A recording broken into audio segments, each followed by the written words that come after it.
इनकी बड़ी बड़ी आंखें, एकदम ऐसे। अच्छा, हम विचार कर रहे थे कि इनकी आंखें इनकी बड़ी बड़ी क्यों हैं जगन्नाथ महाप्रभु की। तो हमें एक बात समझ आई, अपनी मति है, बुरा ना मानना, सबके अपने अपने भाव होते हैं।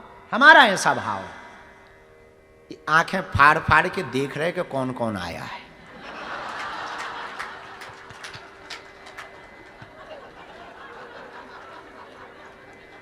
जब हम पहली बार गए दर्शन करने जगन्नाथ, अब विनोद में मत लेना, भगवान के भक्त क्षमा करें, हम पहली बार जगन्नाथ महाप्रभु के दर्शन करने आए, 1-1.5-2 साल हो गए, और पहले भी गए, बहुत पहले आए थे, 3-4 साल 5 साल पहले भी आए थे। तो जब हमने दर्शन करे तो पुजारी जी ने दर्शन करवाए, बड़े अच्छे दर्शन भय। तो खंबे के बगल से टिके टिके हमने खूब दर्शन करे, तब उतने ज्यादा लोग हैरान भी नहीं करते। तब हमने बड़े गौर से देखा तो बड़ी बड़ी आंखें। तो हम भीतर ही भीतर बात करते रहते, हम कहा काऊ गरग जी भगवान कैसे लग रहे? तो भीतर से ही हम जवाब दे बहुत बढ़िया। तब फिर पूछा काऊ गरग जी ये भगवान की आंखें इतनी बड़ी बड़ी क्यों, बाकी जगह नहीं है? तो हम भीतर ही से ही जवाब दे, हम कि वो देख रहे कौन आया है कौन नहीं है।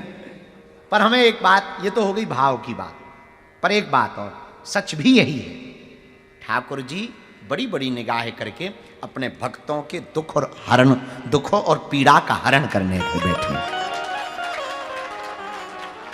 इसीलिए भगवान की बड़े बड़े निगाहें, श्री जगन्नाथ महाप्रभु की इसलिए बड़ी बड़ी निगाहें। तो पुरी की बड़ी महिमा। एक बात और,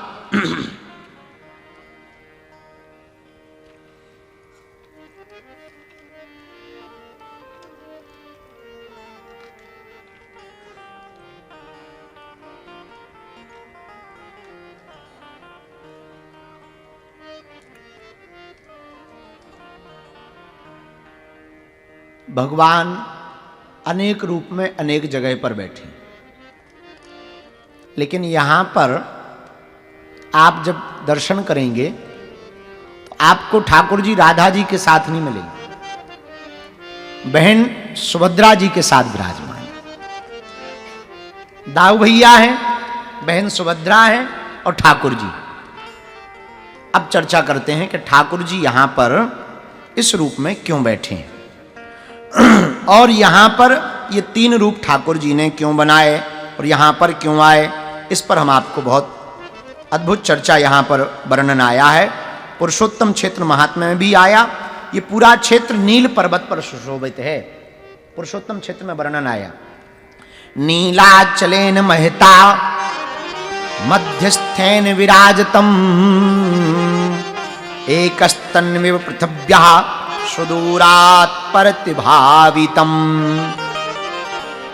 नील पर्वत के मध्य में सुशोभित पुरी का नाम जगन्नाथपुरी है। ये जगत के नाथ हैं, इसलिए इनका नाम जगन्नाथ है। क्या नाम है? जगन्नाथ है। जगत के यह दाता है, इसलिए इनका नाम जगन्नाथ है। लेकिन भगवान श्री जगन्नाथ जी का प्रागट्य यहां पर क्यों हुआ, तब वर्णन आया, इंद्रधुम्नो नाम राजा युगे सत्ये भविष्यति वैष्णवः सर्वयज्ञाना माहर्ता शास्त्र को विदहा। 2 कथाएं हैं श्री ठाकुर जी की। एक कथा, एक इंद्रधुम्न नाम का राजा था, बड़ा प्रतापी था, भगवत भक्त भी था। किसी ने ठाकुर जी की महिमा सुनाई उसे कि भगवान जो है नीलांचल पर्वत के मध्य में विराजित पुरी में ठाकुर जी विराजमान होंगे। वैष्णव आदि ब्राह्मणों के द्वारा भगवान की खूब महिमा सुन रखी थी। धीरे धीरे श्री ठाकुर जी से बड़ा प्रेम हो गया। भगवान के दर्शन पाने की लालसा से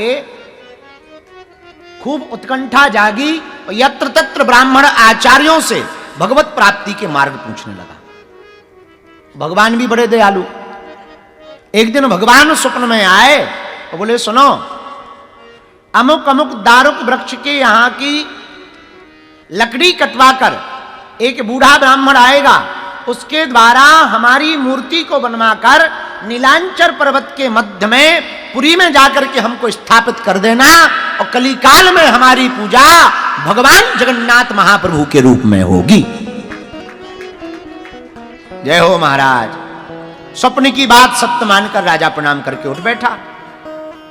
प्रातः काल हुई तो राजद्वार पर एक बूढ़ा ब्राह्मण बन के आया। कोई बूढ़े ब्राह्मण को देख करके स्वाभाविक रूप से स्वागत किया राजा ने। आओ महाराज विराजो। बूढ़े ब्राह्मण ने कहा कि हमको एक स्वप्न आया है कि आपके द्वारा मार्गदर्शन में एक मूर्ति बननी है, क्या ऐसा कोई संकल्प है? बोले बिल्कुल सही सुना महाराज, हमको स्वप्न में आज्ञा लगी महाप्रभु की कि महाप्रभु का श्री विग्रह, विशालतम विग्रह बनाया जावे। अगर आपको भी स्वप्न में आज्ञा लगी तो आप कृपा करके महाप्रभु की विग्रह को बनाइए। तो बूढ़ा ब्राह्मण बोला सुनो। वो बूढ़े ब्राह्मण कोई और नहीं, साक्षात विश्वकर्मा जी ही थे। बोले सुनो, हम मूर्ति तो बना देंगे पर शर्त एक है। बोले क्या? बोले जब हम मूर्ति बनावे तो बंद कमरे में बनाएंगे और कोई भी डिस्टर्ब नहीं करेगा। कोई अगर दरवाजा खोल देगा सोई हम भाग जाएंगे, चाहे जितनी बनी हो। राजा ने कहा महाराज कोई नहीं जाएगा, हम राजा हैं। राजा इंद्रदुम्न ने कहा महाराज कोई नहीं आएगा, आप शुरू करो। स्वप्न के अनुसार बताई हुई दारुक नाम के वृक्ष को वह बूढ़ा ब्राह्मण काट करके लाया, एक विशालतम कमरे में रखा, द्वार को बंद किया। राजा से कहा अच्छा अब आप इंतजार करना, कोई प्रवेश ना करे। राजा वैष्णव था, आज्ञा मानी। कई दिनों तक वह ब्राह्मण बाहर नहीं निकला। रोज खटखट की आवाज आवे, राजा सुनता रहे। एक दिन आवाज नहीं आई। इन्हें लगा कहीं ऐसा तो नहीं कि खटखट करते ही खटापट हो गए, कुछ गड़बड़ हो गई, खटखट की आवाज ही नहीं आ रही। सो तो नहीं गए? जैसे ये देखो कथा में सो रहे हैं कलकत्ता वाले, सोने दो, ये भी बड़ा सुख है। हाँ, तो राजा को लगा कि कुछ गड़बड़ तो नहीं है। खूब रोका अपने आप को। जब आवाज नहीं आई तो राजा ने ही द्वार को खोल दिया।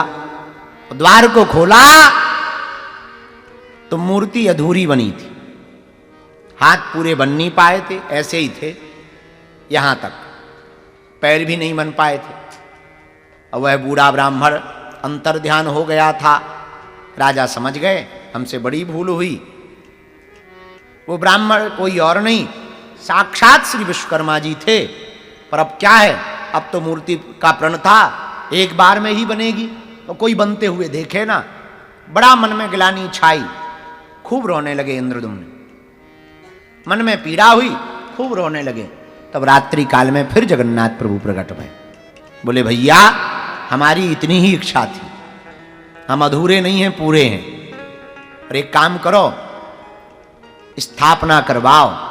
आज से नीलांचर पर्वत के मध्य में पुरी क्षेत्र में हम सदा सदा के लिए ही विराजमान होंगे।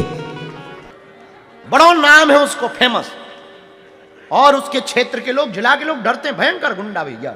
अजय जी गलत नहीं कहते, एकदम गुंडा आदमी, बहुत गुंडा आदमी। लोग डरते हैं क्षेत्र के। हमारे पास आओ 2-3 साल पहले, बोले दीक्षा लेने आपकी, तो हम ही खों डर लगू कि ऐसे आदमियां दीक्षा दें कि ना दें।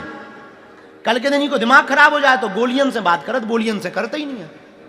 अब भाई दिमाग खराब हो जाए, धर दे, बोले होगा गुरु जी दे टन में। हम तो गए काम, बोलो दीक्षा लेनी है। थोड़ी देर सोचने के बाद हमने सोची बाहर में गो, ऐसे बिगड़े भाई आदमन को दीक्षा न दे तो कोनो मतलब ही नहीं। इन्हीं को तो सुधारने, सुधरे को तो सब दीक्षा दे, अपन बिगड़े को दे।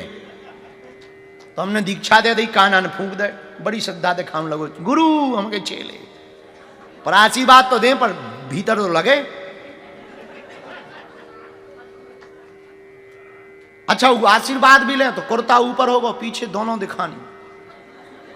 अरे हमकी और खतरा। हमने बड़ा डांटो, हमके शर्म नहीं आती, तुम दीक्षा ले हथियार लेके आते हो। बल्कि उसकी वो लाइसेंस ही थी, आओ पिस्टल, आओ लाइसेंस ही थी। अब जो है एक दिन बोला कि 1-1.5 साल हो गए, बोले गुरुजी बड़ी कृपा है, घर चलो हमारे चरण रख दो। हमने कही ऐसो आदमी सुधर गो, चरण रख दे वो चाहिए, तो हम उनके घर गए। जैसे ही घर गए तो घरवाली ने बड़ी आरती करी, स्वागत भाव, भीतर जाके बैठे सोफा पे, दोनों ने चरण पकड़े। हमने धीरे से कहा, हमने कहा बेटा हमें चाय पीनी है, चाय बनाओ। तो सुन के बड़े चौंके हम। वो बहू जो है पति से बोली, सुन नहीं रहे गुरुजी यहाँ चाय पीनी। सो बोलो तुम बनाओ। वो बोलो एकदम ऐसे खड़ो, बोलो सो तुम बनाओ। घर वाले हम आज गुरुजी से मिल रहे दीक्षा के बाद, हमें दर्शन कर लें दो, तुम तो दिन भर रात होते ही, जाओ चाय बना के ले आओ। जब हमने हालत देखी हमारा भी कॉन्फिडेंस लेवल बढ़ गया। फिर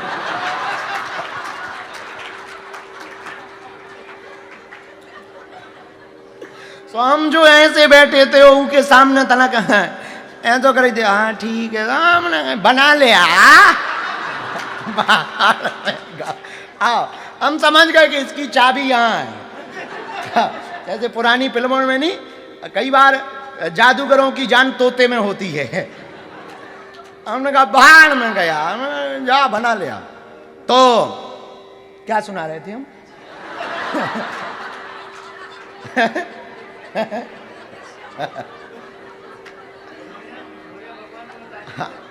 हाँ, हमारे चक्कर में वो और भूल गए असली बात। तो ताहे अहीर की छोहरियां छछिया भर छाछ पे नाच नचावे। जो पूरी दुनिया को नचाते हैं उनको भी गोपियां नाच नचाती हैं। ये भगत की ताकत है। ये किसकी ताकत है? भगत की ताकत है कि भक्त भगवान को ताहे अहीर की छोहरियां छछिया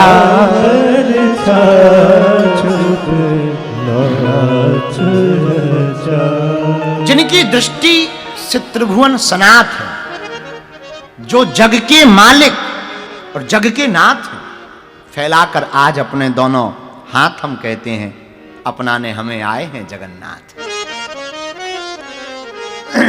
ऐसे श्री जगन्नाथ महाप्रभु की, गोविंद जी की वार्ता के लिए हम सब बैठे हैं। अब क्या सुना दे, इतनी महिमा है जगन्नाथ। हम सुबह से ही बैठे बैठे पढ़ रहे थे। आहा क्या कहना जगन्नाथ महाप्रभु जी के बारे में, तो जितना कहा जाए उतना कम।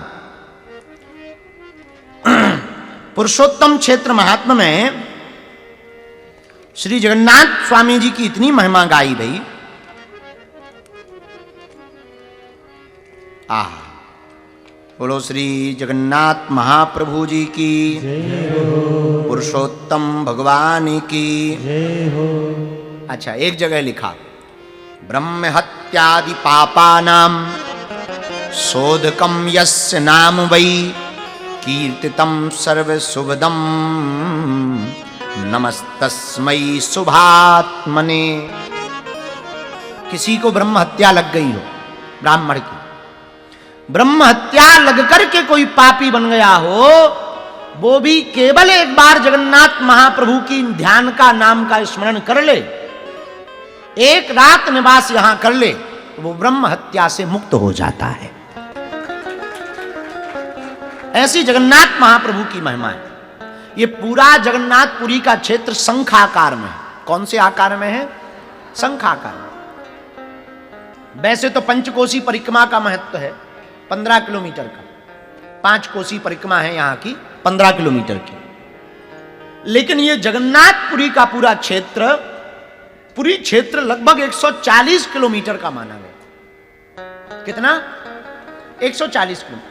और पुरुषोत्तम क्षेत्र महात्मा में श्री जैमिनी और वेदव्यास जी के बीच में जो संवाद है उसमें हमने पढ़ा, महाराज इस 140 किलोमीटर परिक्षेत्र पुरी के क्षेत्र में जितने भी लोग रहते, बोले भैया एक रात कोई वास कर लेवे तो वो साधारण मनुष्य नहीं रहता, वह भगवान के साथ स्वरूप 4 भुजा वाला दिखाई पड़ता है।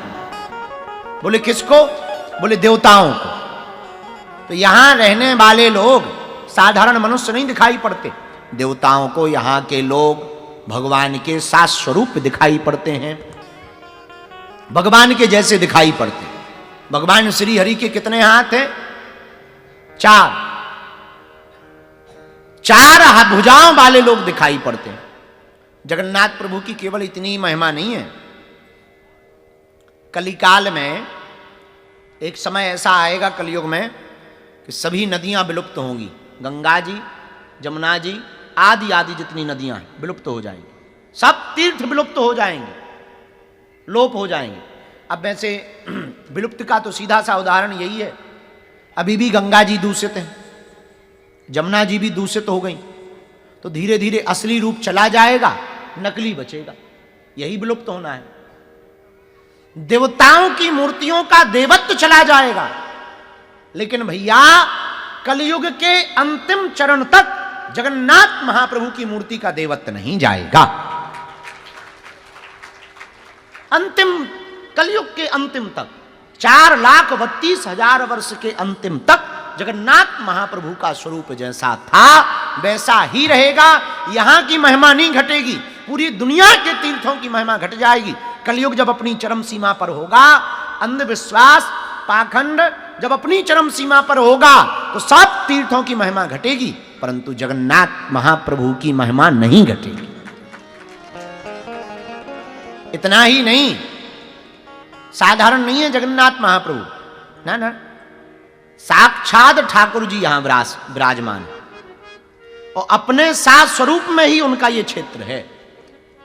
जगन्नाथ महाप्रभु का अपने ही स्वरूप में यह क्षेत्र है। एक जगह हमको बड़ा अद्भुत वर्णन मिला, हम आपको बता देवे।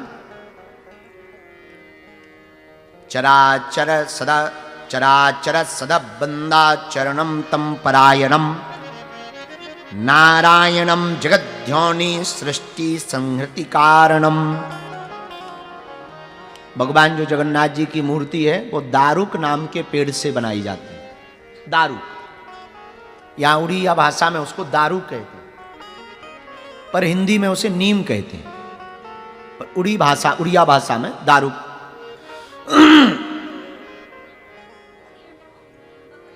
हाँ, उसको हिंदी में नीम का वृक्ष कहते हैं, नींबा। हाँ, तो दारुक वृक्षों का वर्णन शास्त्रों में मिला। आज भी 19 साल 29 साल या 12 साल में जब नया विग्रह बनाया जाता है, कभी 12 साल में, कभी 19 वर्ष में, अभी जो लास्ट हुए 15 साल में हुआ, 19 साल में, अभी 19 साल, कभी 12 वर्ष में, कभी 19 वर्ष में भगवान का नया विग्रह बनाया जाता, स्थापित किया जाता।